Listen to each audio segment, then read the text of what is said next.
This is Rudkowski of WeAreChange.org here in London, England, and I'm joined by the one and only Kerry-Anne Mendoza of the Scriptonite Daily blog. Now, Kerry-Anne has a very interesting start-join project that you're launching that I think is really noteworthy. So can you tell us the behind-the-scenes story of what made you start this project? What's happening here that made you launch this very, very interesting project? So we basically have a mayor of London called Boris Johnson and a police commissioner, Bernard Hogan-Howe, who have concocted a plan to have water cannon dispatched on London streets. They asked the people of London, they said no.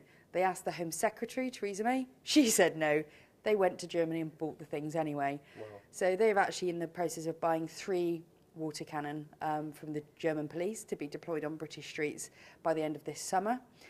So we figure if Boris and his metropolitan police can have 3 water cannon, surely the British people can have 1 for themselves. So we started this Start Join /cannon fodder project called the People's Water Cannon. It's kind of a light-hearted way of pointing to a really serious issue, which is, you know, this increasing militarization of our domestic police force. You know, they're deploying, you know, the kettle, tasers, tear gas, water cannon. These are the kind of weapons, all in these black uniforms, that you would expect of an occupying military, not a domestic police force. Yeah.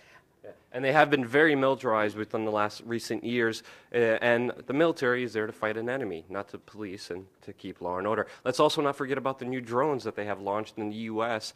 That shoot pepper spray at you and tasers. But now, I was always interested in what is the social economic kind of situation here that kind of leads the mayor of London to want water cannons, because that is very perplexing.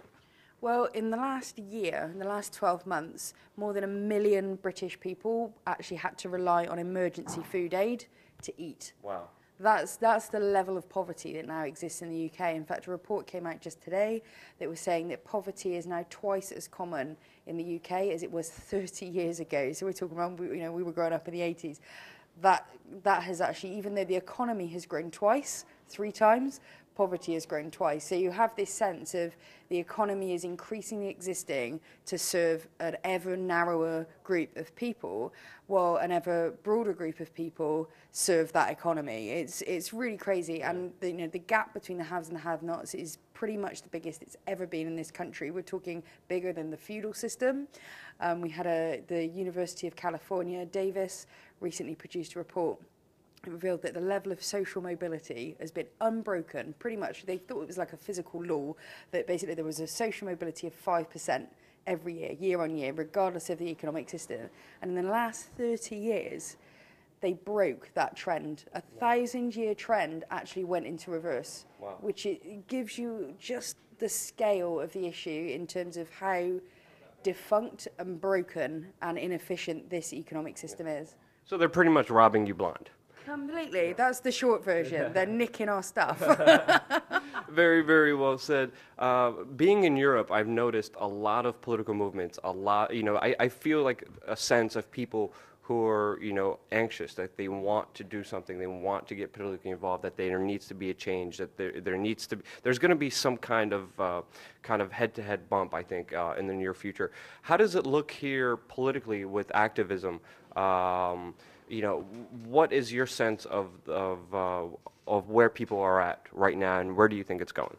I think we're in this strange kind of gap at the moment, because you had the Occupy movement and we had the student movement, which both were enormous and passionate and powerful, statements of activism and protest in 2010-11, and both of them were brutally put down by the police and also co-opted by the media. So the media came along and said these are troublemakers, and actually the kind of public sentiment turned against Occupy and turned against the student movement. So there was a kind of a feeling of, what are we even doing this for? We're going out, we're getting beaten up by the police, and then we come home and we're getting beaten up by our communities that we're trying to make a stand for. And a lot of protesters actually switched from activism as in protest to activism as in like practical activism. They started setting up community gardens and time banks and co-ops and kind of grassroots movements. And so you're now starting to see a bit of the fruition of that, because instead of this just social media driven oh, we've got an idea, stuff's bad. You've actually got this incredibly dynamic group of people that are all networking and communicating, that are actually starting to build those alternative, mechanisms of economics and politics and currency that we're actually going to need when this one collapses. And that's why I think, to some degree, if you're not watching closely, I think you're missing a lot of the kind of nuances of what's going on. Yeah. So it's all kind of quite quiet. But you can feel this sense of momentum as these incredibly kind of innovative movements start coming together. Yes. Instead of just fighting a problem, it's about creating a solution and moving away from the problem. Very similar stories in New York City with Occupy Wall Street. I was there from day one to the last day. The media slandered and lied, and the police beat everybody up. But now you're kind of seeing a new resistance, which is really, really interesting. Now, one last thing about the water cannons. How much are they paying for? How much is the mayor of London paying for these water cannons? And what kind of deal are you getting? Well, they're paying around £220,000 for 3.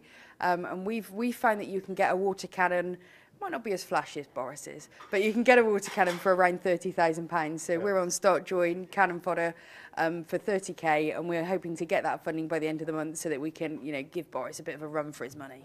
Awesome. The link will be in the description below. Kerry-Anne Mendoza, thank you so much for your time. Really appreciate it. Hope you guys liked this video. Don't forget to click subscribe.